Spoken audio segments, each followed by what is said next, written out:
Hola chicos, bienvenidos a nuestra primer clase de ética del criminólogo virtual. El primer tema del temario es carácter histórico de la moral. Ya investigaron algunos conceptos de moral, ¿sí?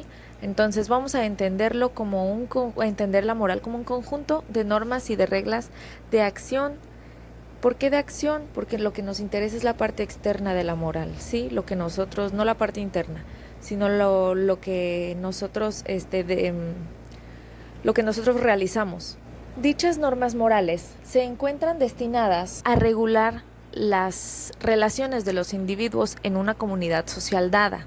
Por lo tanto, el significado, función y la validez de las reglas morales no pueden dejar de variar de manera histórica en las diferentes sociedades. Así como unas sociedades se suceden las unas a las otras, las morales concretas y efectivas también se suceden y se desplazan las unas a las otras. Por ello, podemos hablar de la moral de la antigüedad, de la moral feudal, de la que se da en la Edad Media, de la moral burguesa, de la sociedad moderna, etc. Entonces estamos hablando de un hecho histórico, por lo tanto es cambiante. La ética, como una ciencia de la moral, no puede concebirla como algo dado de una vez y para siempre, sino que tendremos que considerarla también como un aspecto de la realidad humana, por lo tanto cambia con el tiempo. Pero la moral es histórica justamente porque un modo de comportarse de un ser, estamos hablando del hombre, más adelante hablaremos de los seres amorales, que por naturaleza es histórico, es decir, un ser que se caracteriza precisamente por estar haciéndose y autoproduciéndose, renovándose constantemente, tanto en el plano de su existencia material, práctica, como en el de su vida espiritual, incluida dentro de esta la moral. También un poquito más adelante vamos a ver la moral y la religión. La mayor parte de las doctrinas éticas se presentan como una reflexión sobre lo fáctico de la moral y tratan de explicarla a partir de principios absolutos y a priori y fijan su esencia y función desentendiéndose por completo de las morales históricas concretas. Pero al ignorarse el carácter histórico de la moral, lo que está sucediendo en realidad es que ya no se parte del hecho de la moral y se cae necesariamente en concepciones ahistóricas de ella.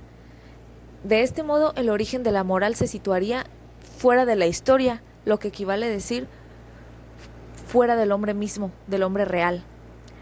En el campo de la reflexión ética, este ahistoricismo moral sigue tres direcciones fundamentales. El primero de ellos es Dios como origen o como fuente de la moral. Es decir, que las normas morales derivan aquí de una potencia suprahumana y los mandamientos que constituyen los principios y normas morales tienen como raíces algo que se encuentra fuera o encima del hombre. La segunda de estas direcciones es la naturaleza como origen o fuente de la moral. Bien, la conducta humana no sería sino un aspecto de la conducta natural y biológica. Por lo tanto, las cualidades morales como la ayuda mutua, la disciplina, la solidaridad, etc., tendrían su origen en los instintos y por ello podrían encontrarse no solo en lo que hay en el hombre de ser natural y biológico, sino también en los animales.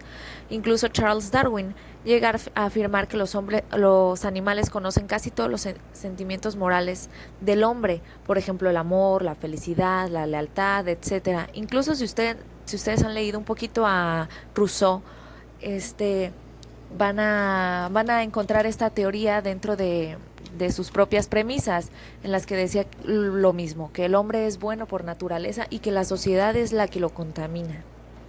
El tercer apartado es el hombre como origen y fuente de la moral. Pues aquí hablamos del hombre como un ser dotado de una esencia eterna e inmutable, inherente a todos los individuos, cualesquiera que sean las situaciones sociales en las que el hombre se localice. De esta manera de verlo, se supondría que el hombre permanece con la misma moral a lo largo de todos los cambios históricos y sociales.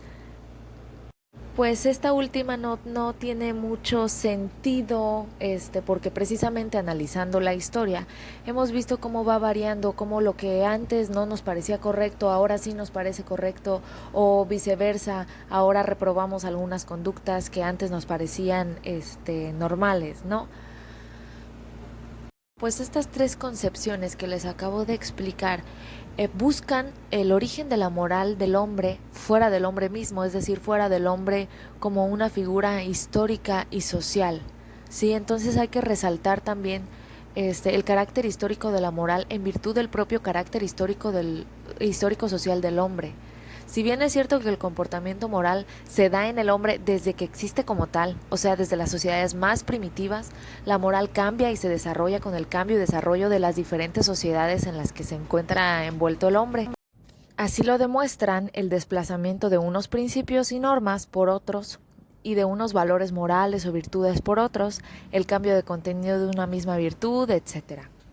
Sin embargo, el reconocimiento de estos cambios históricos de la moral plantea a su vez dos problemas importantes. El primero, el de las causas o factores que determinan dichos cambios, y el segundo, el del sentido o dirección de ellos.